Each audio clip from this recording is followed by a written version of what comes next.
இணைந்து கொண்டிருக்கின்றோம் வணக்கம் தமிழ்வழி நிகழ்ச்சியின் வாயிலாக இன்றைய நாளுக்குரிய தலைப்பு பகுதியை நாங்கள் பார்த்தோமானால் பத்திரிகைகளிலே இன்றைய அந்த நடப்பு விவகாரங்கள் தொடர்பாக பல்வேறு விடயங்கள் போய்கொண்டிருக்கின்றது. குறிப்பாக இந்த செம்மணி மனித புதைக்குழி நாங்கள் தொடர்பாக அதை பார்த்தோமானால் அது ஒரு நீண்ட விவாதத்துக்குரிய ஒரு பிரச்சனையாக இருக்கின்ற. அதே நேரம் சொல்லிசை பாடகருடைய அந்த கைது விவகாரமும் ஒரு 2-3 நாட்களாக பேசப்படுகின்ற ஒரு விடயமாகவும் பேசப்பட வேண்டிய ஒரு விடயமாகவும் காணப்படுகின்றது. அதனை தொடர்ந்து இந்த காலநிலை தொடர்பான தகவலில் நாங்கள் பார்த்தோம். இந்த வானிலை அறிவிப்பு தொடர்பான தகவலை பார்த்தோமானால் இந்த சென்ற வாரத்தில் மட்டுமே இந்த கடலுக்கு சென்ற மீனவர்கள், காணாமல் போன மீனவர்கள், கடலிலே சடலமாக மீட்கப்பட்ட மீனவர்கள் என்று இவ்வாறாக இந்த மீனவர்கள், கடலுக்கு சென்ற மீனவர்கள் தொடர்பான பல செய்திகளை நாங்கள் சென்ற வாரத்திலிருந்து தற்போது வரையிலான அதிக அளவிலான செய்திகளை நாங்கள் இந்த ஊடகங்கள் வாயிலாக பார்த்திருக்கின்றோம். குறிப்பாக இன்றைய நாள் நாங்கள் இந்த வானிலை அறிவிப்பிலே சொல்லியிருந்தோம். யாழ்ப்பாணம் முதல், அதாவது பொத்துவில் முதல் பொலிகண்டி வரையிலான அதாவது இந்த எங்களுடைய கடற்கரையோர பிரதேசங்களிலே அதிக அளவிலான காற்று வீசக்கூடிய ஒரு காலநிலை தான் தற்போது நிலவுகின்றது. கடல் அலைகள் அதிக அளவில் உயரத்திற்கு எழும்பக்கூடிய தன்மை இந்த கரையோர கடல் பரப்புகளே அதிகமாக காணப்படுகின்றது. எனவே இந்த மீன்பிடிக்க செல்வோர், மீனவர்கள், தொழிலுக்கு செல்வோர் அவதானமாகவும் பாதுகாப்பாகவும் இருக்க வேண்டும். அதே நேரத்தில் இந்த நாட்களில் கடல் தொழிலுக்கு செல்ல வேண்டாம் என்றவாறாக அறிவுறுத்தப்பட்டிருக்கின்றது. வளிமண்டலவியல் திணைக்களத்தால் அந்த அறிவிப்பு விடுக்கப்பட்டிருக்கின்றது. குறிப்பாக மறு அறிவித்தல் வரும் வரையில் கடலுக்கு செல்வதை குறைத்துக் கொள்ளுமாறு அல்லது தவிர்த்து கொள்ளுமாறு இருக்குமாறும் கேட்டுக்கொள்ளப்பட்டிருக்கிறார்கள். குறிப்பாக நாங்கள் சென்ற வாரத்தில் பார்த்தோமானால் அதிக அளவிலான மீனவர்கள் கடற்கரைக்கு சென்று சடலமாக மீட்கப்பட்டிருக்கிறார்கள், காணாமல் போயிருந்தார்கள். குறிப்பாக சொல்ல போனால் சென்ற வாரத்தில் பெரியோர் பேசு பொருளாக காணப்பட்ட யாழ்ப்பாணம் பருத்தித்துறையைச் சேர்ந்த 4 மீனவர்கள் கடற்றொழிலுக்கு சென்ற நிலையில் காணாமல் போயிருந்தார்கள். இன்று வரையிலும் அவர்கள் தொடர்பான தகவல்கள் எதுவுமே கிடைக்கவில்லை. தேடுதல் நடவடிக்கைகள் தொடர்ந்த வண்ணம் இருக்கின்றன. அவர்கள் உயிருடன் இருக்கிறார்களா, அடித்து கடல் காற்றின் காரணமாக அடித்து வேறு எங்காவது சென்று விட்டார்களா, அல்லது கடலில் இறந்து விட்டார்களா, அல்லது போனால் வேறு எங்கேயாவது கரையொதுங்கி விட்டார்களா, இந்த எந்த ஒரு தகவலுமே இல்லாமல் இருக்கின்றது. குறிப்பாக அவர்களுக்கான தேடுதல் நடவடிக்கைகள் நடைபெற்ற வண்ணமே இருக்கின்றது. மீனவர்களாலும் சக மீனவர்களாலும் பிரதேச மக்களாலும் அதே நேரம் எங்களுடைய அரசாங்கத்தினுடைய உதவியினாலும் கடற்படை வீரர்களுடைய உதவியினாலும் அந்த காணாமல் போன 4 மீனவர்களை தேடும் பணிகள் தற்போது வரையிலும் நடைபெற்றுக் கொண்டிருக்கின்றது. அந்த 4 மீனவர்கள் குறிப்பாக 3 பேர் ஒரே குடும்பத்தைச் சேர்ந்த மீனவர்களாக காணப்படுகிறார்கள். இன்னும் ஒருவர் வேறு. இவ்வாறு அந்த பிரச்சனை ஒரு பக்கமாக போய்கொண்டிருக்கின்றது. அதற்கு எங்களுடைய கடற்படை வீரர்கள், எங்களுடைய கடற்றொழில் அமைச்சருடைய ஒரு தீவிர ஆலோசனையின் பேரில் அவருடைய செயற்படுத்தலின் கீழும் பல தேடுதல் நடவடிக்கைகள், மீட்பு நடவடிக்கைகள் நடைபெற்ற வண்ணமாக காணப்படுகின்றது. ஆனால் இன்னும் அவர்களை மீட்ட மாதிரிக்கு செய்திகள் வெளியாகவில்லை. குறிப்பாக நேற்றைய நாளில் வெளியாக இருக்கக்கூடிய ஒரு செய்தியை நாங்கள் பார்த்தோமானால் மீன்பிடிப்பதற்காக சென்ற மீனவர் கடலிலே அடித்து செல்லப்பட்டு 10 கிலோமீட்டர் தூரத்தின் பின்னர் அவர் மீட்கப்பட்ட சம்பவம் ஒன்று நேற்றைய நாளில் பதிவாகி இருக்கின்றது. அதன் தொடர்ச்சியாகத்தான் இன்றைய நாளிலேயுமே ஒரு செய்தியை வெளியிட்டிருந்தார்கள். கடலுக்கு செல்லுகின்ற பொழுது பாதுகாப்பாக இருக்க வேண்டும் என்று. குறிப்பாக சென்ற 2 வாரங்களுக்கு முன்னர் நைனாதீவு கடற்பரப்பிலே நடைபெற்ற ஒரு சம்பவம், அதிபர் ஒருவர் படகிலே மூழ்கி இறந்த சம்பவம் கூட பதிவாகி இருக்கின்றது. இவ்வாறான இந்த கடல் சார்ந்த சம்பவங்கள் அதிக அளவில் இந்த 2-3 வாரங்களாக நடைபெற்றுக் கொண்டிருக்கின்றது. குறிப்பாக அவர்கள் கேட்டுக்கொள்ளுகின்ற ஒரு விடயம் இந்த உயிர் காக்கும் அங்கிகளை நீங்கள் கடலுக்கு செல்வதில் இருந்து நீங்கள் மீண்டும் உங்களுடைய தொழில் எல்லாவற்றையும் முடித்துக்கொண்டு மீண்டும் நீங்கள் கரைக்கு திரும்பும் வரையில் இந்த உயிர் காக்கும் அங்கிகளை இந்த லைவ் ஜாக்கெட் என்று சொல்வார்கள், அந்த உயிர் காக்கும் அங்கிகளை நீங்கள் போட்டிருக்க வேண்டும். அவங்களுடைய கவனக்குறைவால் அவற்றை போடாமல் விடாமல் நீங்கள் செல்லுகின்ற போதும் அதே நேரம் நீங்கள் உங்களுடைய தொழில் எல்லாவற்றையும் முடித்து நீங்கள் பத்திரமாக கரைக்கு திரும்பும் வரையில் அந்த உயிர்காக்கும் அங்குகளை போட்டிருக்க வேண்டும் என்று வளிமண்டலவியல் திணைக்களம் அறிவுறுத்தி இருக்கிறார்கள். அதே நேரம் சென்ற வாரத்திலும் கெட்கோவளம் பகுதியில் பல்வேறு மீனவர்களுக்கு இந்த உயிர்காக்கும் அங்கிகள் வழங்கப்பட்டிருக்கிற சம்பவம் கூட நடைபெற்றிருக்கின்றது. இது ஒரு முக்கியமான விடயமாக பார்க்கப்படுகின்றது. அதனைத் தொடர்ந்து நாங்கள் பார்த்தோமானால் இந்த போதைப் பொருள் தொடர்பாகவும் டெங்கு நுழம்புகள் பற்றியதான அறிக்கைகள், குறிப்பாக இந்த வாரத்தை டெங்கு நுழம்பை கட்டுப்படுத்துவதற்கான இந்த சுற்றுச்சூழலை தூய்மையாக வைத்திருக்கும் வாரமாக யாழ் மாவட்ட அரசாங்க அதிபர் கூட பிரகடனப்படுத்தி இருந்தார். இன்றிலிருந்து 12ஆம் தேதி வரையில் அந்த வேலைகள் நடைபெறும் எனவும் கூறியிருந்தார். இது தொடர்பாக கரியரன் உங்களுடைய கருத்து?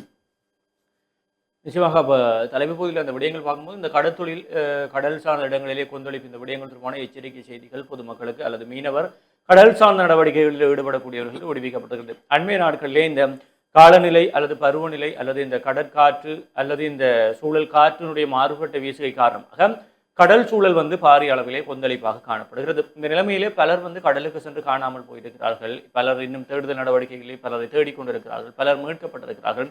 இப்படி பல்வேறு விடயங்கள் இருந்தாலும் ஒரு தீவு நாடு, 4 பக்கமும் கடலால் சூழப்பட்ட நாடு, கடற்தொழிலை தன்னுடைய ஜீவனோபாயமாக பல இடங்களிலே வைத்திருக்கக்கூடிய ஒரு நாட்டிலே ஆபத்துக்கள் ஏற்படும் போதுதான் இந்த கடற்தொழிலாளர்கள் அல்லது கடல் சார்ந்த நடவடிக்கைகளுடைய பாதுகாப்பு விடயங்களை நாங்கள் கருத்தில் கொள்கிறோமா என்ற கேள்வி இருக்கிறது. குறிப்பாக சின்ன சின்ன நாடுகள், நாட்டின் ஒரு பக்கம் கடலை வைத்திருக்கக்கூடியவர்கள் அல்ல ஆறுகளை வைத்திருக்கக்கூடிய பல நாடுகளை இந்த நீர் சார்ந்த நடவடிக்கைகளில் ஈடுபடக்கூடியவர்களுக்கு, அந்த தொழில்களில் ஈடுபடக்கூடியவர்களுக்கு பாதுகாப்பு படையினருக்கும் உரிய பாதுகாப்புகள், எந்த நேரமும் கண்காணிக்கக்கூடிய விடயங்கள், நவீன தொழில்நுட்பங்கள் என்பவற்றை அறிமுகப்படுத்தி அவர்களை பாதுகாக்கும் நடவடிக்கைகளில் ஈடுபட்டுக் கொண்டிருக்கிறார்கள். ஆனால் ஒரு தீவு பகுதி 4 பக்கமும் கடலால் சூழப்பட்டிருக்கக்கூடிய ஒரு நாட்டிலே வாழக்கூடியவர்கள் இந்த மீன்பிடி அல்லது மீனவர் சார்ந்த பிரச்சனைகள் தொடர்பாக அந்த பிரச்சனைகள் எழும்போது அல்லது யாராவது காணாமல் போனால், கடல் அலைகளிலே சிக்கி இறந்தால், சடலமாக மீட்கப்பட்டால் மாத்திரம்தான் இந்த பாதுகாப்பு நடவடிக்கைகளை நாங்கள் முன்னெடுக்கிறோம் அல்லது அதற்கான ஆயத்த பணிகளை மேற்கொள்கிறோம் என்ற கேள்வி இருக்கிறது. வெள்ளம் வந்த பிறகு அணை கட்டி எந்தவித பிரயோசனமும் இல்லை. எனவே இந்த விடயங்களிலே நாங்கள் கொஞ்சம் கவனம் செலுத்த வேண்டும். கொஞ்சம் என்பதை தாண்டி பாரிய அளவிலே கவனம் செலுத்த வேண்டும். உரிய நவீன தொழில்நுட்பங்களை, மீனவர்களை, மீன்பிடி படகுகளை கண்காணிக்கக்கூடிய நவீன தொழில்நுட்ப வசதிகளை கடல் சார்ந்த பிரதேசங்களிலே நாங்கள் ஏற்படுத்திக் கொள்ள வேண்டும். அதே போல இந்த நவீன கடற்தொழில் இயந்திரங்கள், படகுகளை வைத்திருக்கக்கூடிய நவீன கடற்தொழில் இயந்திரங்களை மானிய அடிப்படையிலோ இல்லை அரை மானிய அடிப்படையிலோ அல்லது ஏதாவது ஒரு ரீதியிலே கடற்தொழிலாக பயன்படுத்துவதற்கான வசதி வாய்ப்புகளை ஏற்படுத்தி கொடுக்க வேண்டும். இல்லை என்றால் நவீன தொழில்நுட்பங்கள் தொடர்பான இயந்திரங்களை வழங்குவது, அது தொடர்பான பயிற்சி நெறிகளையும் மீனவர்களுக்கு வழங்க வேண்டும். பாதுகாப்பு பயிற்சி நெறிகள், அதே போல இந்த பாதுகாப்பு கவசங்கள் அண்மையிலே காணாமல் போன பிறகுதான் பலரும் இணைந்து இந்த உயிர்காக்கும் பாதுகாப்பு கவசங்களை மீனவர்களுக்கு கொடுத்து கொண்டிருக்கிறார்கள். இதையெல்லாம் நாங்கள் ஆரம்பத்திலே செய்யப்பட வேண்டிய நடவடிக்கையாக இருக்கிறது. ஒரு தீவு பகுதியில் வாழக்கூடிய நாங்கள், கடற்தொழிலை எங்களை பிரதான ஜீவனோபாய தொழிலில் ஒன்றாக வைத்திருக்கக்கூடிய நாங்கள், ஒரு இறந்த பிறகுதான் அது தொடர்பான பாதுகாப்பு நடவடிக்கைகளை மேற்கொள்கிறோம் என்பது எங்களுடைய ஒரு சிறத்தன்மையை இல்லாமல் செய்து கொண்டிருக்கிறது. எனவே இந்த விடயங்களில் இந்த துறை சார்ந்தவர்கள், துறை சார்ந்த திணைக்களங்களில் இருக்கக்கூடியவர்கள், வெளிநாடுகளிலிருந்து இப்படியான நல்ல விடயங்களுக்கு நன்கொடையாளர்களாக இருக்கக்கூடியவர்கள் தான் இப்படியான விடயங்களிலே கூடுதல் கவனம் செலுத்திக் கொள்ள வேண்டும்.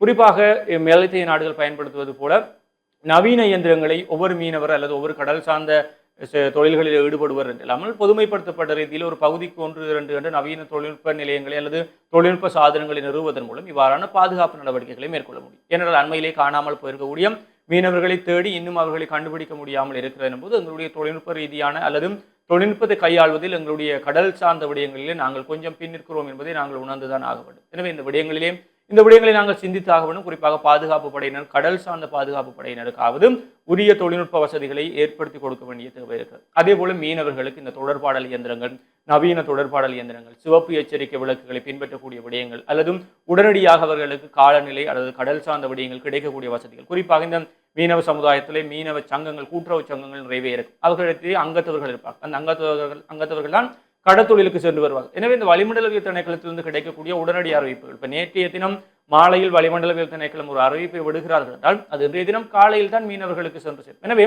அந்த துறை சார்ந்தவர்களுக்கு, கடல் சார்ந்தவர்களுக்கு இந்த விடயங்கள் உடனடியாக ஒரு குறுஞ்செய்தியூடாகவோ அல்லது அந்த கடற்தொழில் சங்கங்களுக்கு அவர்கள் தங்களுடைய சங்க உறுப்பினர்களுக்கு அல்ல அங்கத்தவர்களுக்கு, கடற்தொழிலுக்கு செல்பவர்களுக்கு உடனடியாக அந்த அறிவித்தல் அல்லது விழிப்புணர்வு குறுஞ்செய்தியை பகிரக்கூடிய தொழில்நுட்ப வசதிகளை இலகுவாக தொலைபேசி மூலம் ஏற்படுத்தலாம். இவ்வாறான நடவடிக்கைகள் ஏற்படுத்தினாலே பாரிய அளவிலே மீனவர்களை கட்டுப்பாட்டுக்குள் வைத்திருக்கக்கூடியதாக இருக்கும். அதே போல இந்த பாரம்பரிய படகுகள் அல்லது சிறிய படகுகளிலே தொழிலில் ஈடுபடுபவர்கள் கடற்தொழிலுக்கு செல்வதை இந்த ஆபத்தான நேரங்களில் அல்லது கடல் அலைகள் மேலெழும் சந்தர்ப்பங்களில், கடல் கொந்தளிப்பாக இருக்கும் சந்தர்ப்பங்களில் இந்த விடயங்களிலே ஈடுபடுவதை தவிர்த்துக் கொள்வது நல்லது என்றும் கூறப்பட்டிருக்கிறது. குறிப்பாக காங்கேசன்துறை, புத்தளம்பரியான கடற்பகுதியில் இன்றைய தினம் 60 தொடக்கம் 70 கிலோமீட்டர் மணித்தியாலத்துக்கும் 60 தொடக்கம் 70 கிலோமீட்டர் வேகத்திலே கடல் காற்று காணப்படுகிறது. இதனால் கடல் அலைகள் கொந்தளிப்பாக இருக்கிறதும், கடல் அலைகள் மேலெழக்கூடிய வாய்ப்புகளும் இருக்கிறதும். எனவே இந்த பகுதிகளில் குறிப்பாக காங்கேசன்துறை, மன்னார் ஊடாக புத்தளம்பரியான கடற்பகுதிகளிலே கடற்தொழிலில் ஈடுபடக்கூடிய மீனவர்கள் இன்றைய இந்த வளிமண்டலவியல் திணைக்களத்தினுடைய அறிவிப்பை பின்பற்றி கடல் நிலைமைகள் சீரடையும் வரை கடற்தொழிலுக்கு செல்வதை தவிர்த்துக் கொள்ளுமாறும் கேட்டுக்கொள்ளப்பட்டிருக்கிறார்கள். அதேபோல பாரம்பரிய மற்றும் சிறிய ரக படகுகளிலே கடற்தொழிலில் ஈடுபடக்கூடிய மீனவர்கள், கடல் சார்ந்த நடவடிக்கைகளில் ஈடுபடக்கூடியவர்கள் இயன்றளவு அவற்றை தவிர்த்துக் கொள்ளுங்கள் என்றும் கூறப்பட்டிருக்கிறது. அதேபோல் நீங்கள் கடலுக்கு செல்ல வேண்டும் என்றால் உயிரங்கிகளை, உயிர் பாதுகாப்பு கவசத்தை கட்டாயம் அணிந்து செல்லுங்கள் என்றும் கூறப்பட்டு, இது தொடர்பாக பாதுகாப்பு படையினர், குறிப்பாக கடல் தொழில் சார்ந்த பாதுகாப்பு படையினர் இந்த நடவடிக்கைகளில் கொஞ்சம் இறுக்கமான நிலைமையை பின்பற்ற வேண்டும். குறிப்பாக இந்த பாதுகாப்பு அங்கே அணியாதவர்களை கடற்தொழிலுக்கு செல்வதை அனுமதிப்பதை தடை செய்ய வேண்டும். இப்படியான இறுக்கமான நடவடிக்கைகளை மேற்கொள்ள வேண்டும். அதேபோல ரோந்து பணிகளை அதிகரிக்க வேண்டும். குறிப்பாக ரோந்து பணிகளை அதிகரிப்பதன் மூலம் மீனவர்களுக்கு ஏதாவது ஆபத்துகள் என்றால் உடனடியாக தகவலை பெற்றுக்கொண்டு தேடுதல் நடவடிக்கையில் ஈடுபடலாம். அல்லது ஆபத்தாக தத்தளிக்கக்கூடியவர்களை உடனே மீட்டெடுக்கக்கூடிய விடயங்களும் இருக்கு. அதே போல இந்த எல்லை மீறிய படகு விடயங்களையும், எல்லை மீறிய கடற்தொழில் அல்லது கடல் சார்ந்த நடவடிக்கை விடயங்களையும் இலகுவாக கட்டுப்படுத்தக்கூடியதாக இருக்கும். எனவே அரசு சார்ந்தவர்கள், இந்த துறை சார்ந்தவர்கள் இந்த விடயங்களிலே கொஞ்சம் நாங்கள் அவதானமாக செயல்பட வேண்டும். புதிய விடயங்களை நாங்கள் இப்போது வந்து கொண்டிருக்கிறோம். இளைஞர் படை புதிய தொழில்நுட்பங்களை அறிமுகப்படுத்திக் கொண்டிருக்கிறார்கள்.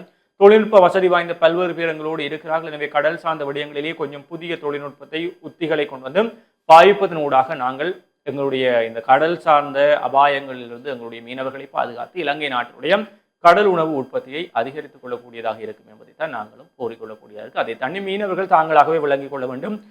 நாங்கள் உழைப்பது எல்லாமே உயிர் வாழ்வதற்காகத்தான், எங்களை சுற்றி இருப்பவர்களை சந்தோஷமாக வைத்துக் கொள்வதற்கும் அவர்களுடைய அடிப்படை தேவைகளை பூர்த்தி செய்வதற்கு. எனவே நாங்கள் அவசரப்பட்டு எடுக்கக்கூடிய முடிவும் ஒரு நாளில் சென்று உழைத்து விடலாம். குறிப்பாக இந்த கடல் காற்று அதிகமாக வீசும் போதும் மீன்கள் அதிகமாக விலையிலே வரும் என்ற எண்ணத்திலே வந்து நாங்கள் அதிகமான பேர் கடலுக்கு செல்வதை சமூக வலைத்தளங்களூடாக பார்க்கக்கூடியதாக இருந்தது. எனவே நாங்கள் உழைப்பது, பணம் சேகரிப்பது எல்லாம் எங்களுடைய உணவு தேவைகளையும் அதே போல கூட இருப்பவர்களையும் சந்தோஷமாக வைத்துக் கொள்வதற்கு. எனவே நாங்கள் எடுக்கக்கூடிய இந்த முகுதனமான முடிவுகளால் வந்து நாங்கள் யார் சந்தோஷமாக இருக்க வேண்டும் என்று உழைக்கிறோமோ அவர்களுடைய வாழ்வியலை நாங்கள் இருண்ட வாழ்க்கையாக மாற்றி விடுவோம் என்பதை கவனமாக கொண்டும் எங்களை நாங்களே பாதுகாக்க வேண்டும். மீனவர்கள், கடற்தொழில் சார்ந்தவர்களும் நீங்களும் கொஞ்சம் எச்சரிக்கையாக இருங்கள் என்பதைத்தான் நாங்களும் கூறிக்கொள்ளக்கூடியதாக இருக்கிறது.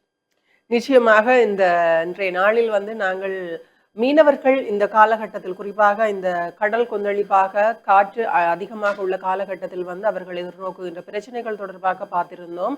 அவர்கள் கட்டாயம் வந்து இந்த உயிர் காக்கும் அங்கிகளை, கடலுக்கு செல்வதிலிருந்து மீண்டும் திரும்பி வருவது வரையிலான உயிர் காக்கும் அங்கிகளை வந்து கட்டாயம் அணிந்திருத்தல் என்பது வந்து ஒரு முக்கியமான விடயமாக பார்க்கப்படுகின்ற. அது போக இன்னும் ஒரு விடயம் கூட, நீங்கள் இவ்வாறான காலகட்டத்தில் வந்து எந்த படகின் வாயிலாக நீங்கள் தொழிலுக்கு செல்கிறீர்கள் என்பதனையும் வந்து கவனத்தில் கொள்ள வேண்டும். ஒரு ஆபத்து இல்லாத ஒரு படகில் வந்து தொழிலுக்கு போக வேண்டாம் என்று அறிவுறுத்தியிருக்கிறார்கள். அதையும் தாண்டி இந்த நிலைமை கொஞ்சம் சீரடைந்து நீங்கள் தொழிலுக்கு செல்லும் போது வந்து ஆபத்து இல்லாத ஒரு பாதுகாப்பான படகில் வந்து தனியே செல்லாமல் ஓரிரு நபர்களையும் வந்து அழைத்து செல்வது வந்து இன்னும் சிறப்பாக இருக்கும். அதே நேரத்தில் வந்து ஒரு கடலில் இருக்கின்ற பொழுது வந்து உங்களுக்கு என்ன பிரச்சனை ஏற்படுகின்றதோ அந்த பிரச்சனையை சமாளித்துக் கொள்ளுவதற்காக நாங்கள் யாரை உடனடியாக அணுகலாம் போன்ற விடயங்களை வந்து நாங்கள் உடனடியாக தெரிந்து வைத்திருந்தால் வந்து இன்னும் சிறப்பாக இருந்து கொள்ளும். எனவே வந்து எங்களுடைய உயிர்களை நாங்கள் தான் பாதுகாக்க வேண்டும். குறிப்பாக இந்த இரு வாரங்களில் வந்து ஏராளமான கடல் தொழில் சார்ந்து நடக்கக்கூடிய பல உயிரிழப்புகள், பல காணாமல் போன சம்பவங்கள் வந்து பதிவாகி இருக்கின்றன. இந்த விடயங்கள் எல்லாத்தையுமே வந்து நாங்கள் கவனத்தில் எடுத்துக்கொண்டு இனிவரும் காலங்களில் தொடர்ச்சியாக இன்னும் ஓரிரு நாட்களுக்கு இந்த காற்றின் வேகம் அதிகரித்து காணப்படும். அதே நேரத்தில் வந்து இந்த கடலும் கொந்தளிப்பாக காணப்படும். இந்த கடல் அலைகளில் வந்து உயரத்திற்கு எழும் வீதம் வந்து இன்னும் ஓரிரு நாட்களுக்கு அதிகமாக காணப்படும் என்று எச்சரித்திருக்கிறார்கள். குறிப்பாக வந்து இனிவரும் காலங்களில் நாங்கள் அவதானமாகவும் கவனத்துடனும் வந்து இந்த கடற்தொழிலுக்கு செல்ல வேண்டும் என்பதனையும் இந்த நிகழ்ச்சியின் வாயிலாக நாங்கள் கேட்டுக்கொள்கின்றோம்.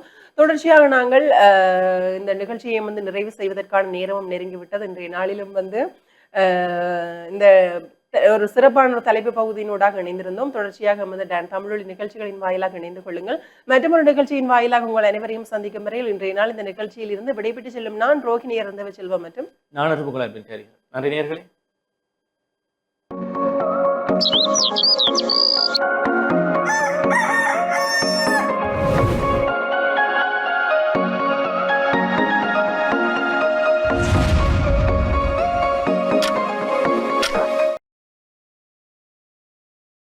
Thank you.